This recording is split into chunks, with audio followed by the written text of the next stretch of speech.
Les amis, très content de vous retrouver cette semaine pour une vidéo analyse et on va se tourner ensemble sur Ferrari parce que ça mérite qu'on en parle.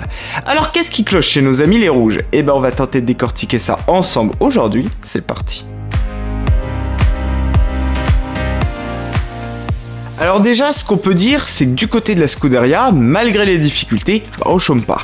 Figurez-vous que de base, les évolutions qu'on a vues le week-end dernier à Barcelone, elles étaient censées apparaître beaucoup plus tard pendant la saison, mais en fait on a mis les bouchées doubles pour pouvoir les apporter le plus tôt possible, tout ça évidemment pour remonter la pente. Du coup, on en attendait forcément un vrai gain de performance, et je vous propose d'ailleurs une stat assez parlante. L'écart entre Verstappen et Sainz en qualif, entre Bahreïn et Barcelone, il est resté quasiment strictement le même, à savoir un peu plus de 4 dixièmes. Et ça, c'est plutôt un signe assez clair que chez les rouges, on a fait du surplace, ou en tout cas qu'on n'a pas spécialement progressé vis-à-vis des autres. Surtout qu'en plus, le tour du circuit en Espagne, il est plus court de près de 17 secondes au tour, donc si on rapporte ça à la longueur du tracé, c'est même encore plus grave que ça en a l'air. En plus, Sakir et Catalunya, ce sont deux pistes assez comparables, puisque ce sont les deux circuits qu'on utilise d'habitude pour les essais. Alors vous allez me dire, est-ce qu'au moins il y a des progrès sur le rythme de course? Figurez-vous que c'est pas mieux. 45 secondes de retard en Espagne contre 48 en début de saison, bref, en tout cas on a la preuve par A plus B que les améliorations qui ont été apportées, en sont en réalité pas vraiment. D'ailleurs, il n'y a qu'à voir les qualifs de Leclerc, c'est encore un signe qu'il y a beaucoup de chemin à faire. Et franchement, c'est quand même assez inquiétant. Quand on sait à quel point le budget de cap est serré, il faut à tout prix que lorsqu'on apporte des évolutions, qu'elles fonctionnent. Parce que dans le cas contraire, on peut s'attendre à les voir encore plus régresser dans la hiérarchie.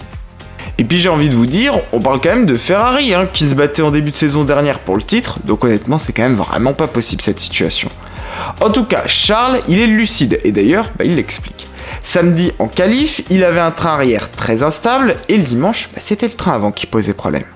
Et au-delà de ça, on n'a toujours pas résolu les problèmes liés aux pneus, alors que pourtant, c'était un peu la problématique numéro 1 quand même.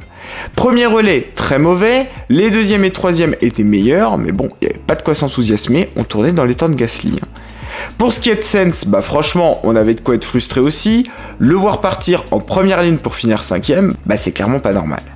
Et puis surtout, plus ça va, plus on s'enfonce dans le classement, parce que maintenant, on sent clairement que les Aston et les Mercedes, elles sont devant, et elles ont, trouvé des solutions, même si les Verts, ils étaient quand même un poil moins à l'aise à Barcelone. Chez les Rouges, en tout cas Vasseur le reconnaît, le bilan, il est pas bon à ce stade, et on manque de constance. 34 points de retard maintenant sur Aston, c'est clair, il va falloir s'arracher pour pas finir 4ème au constructeur. Le problème majeur, c'est encore et toujours l'inconstance, et c'est ce qui pose le plus gros problème aux pilotes.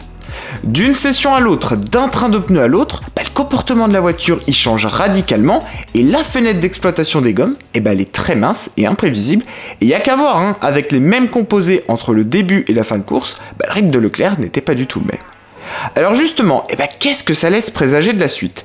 Qu'est-ce qu'on peut en espérer? On regarde ça ensemble tout de suite, c'est parti.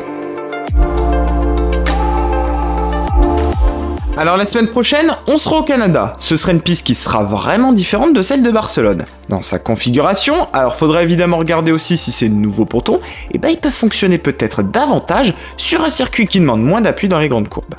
Maintenant le problème, c'est que les autres équipes pendant ce temps-là, elles vont pas se tourner les pouces non plus.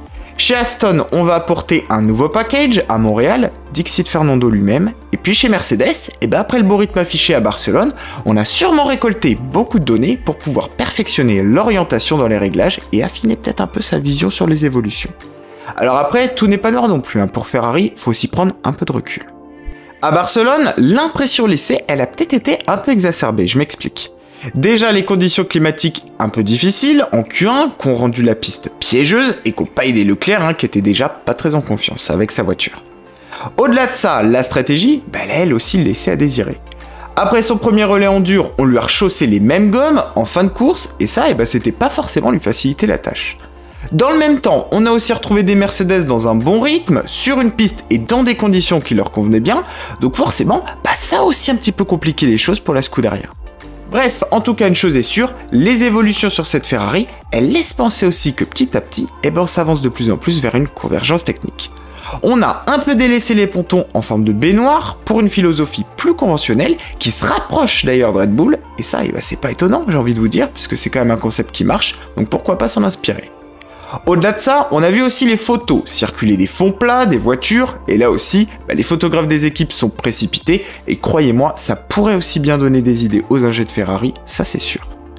En tout cas, tout le mal qu'on peut leur souhaiter, c'est évidemment de progresser, et au moins de se mêler à la bataille avec Mercedes et Aston, ne serait-ce que pour qu'on gagne encore en bataille en piste, mais on va commencer par leur souhaiter ne serait-ce qu'un bon week-end, ce serait déjà pas mal. Et vous les amis, vous la voyez comment la suite des événements pour Ferrari? Dites-moi tout en commentaire, et comme d'habitude, on échangera ensemble avec plaisir.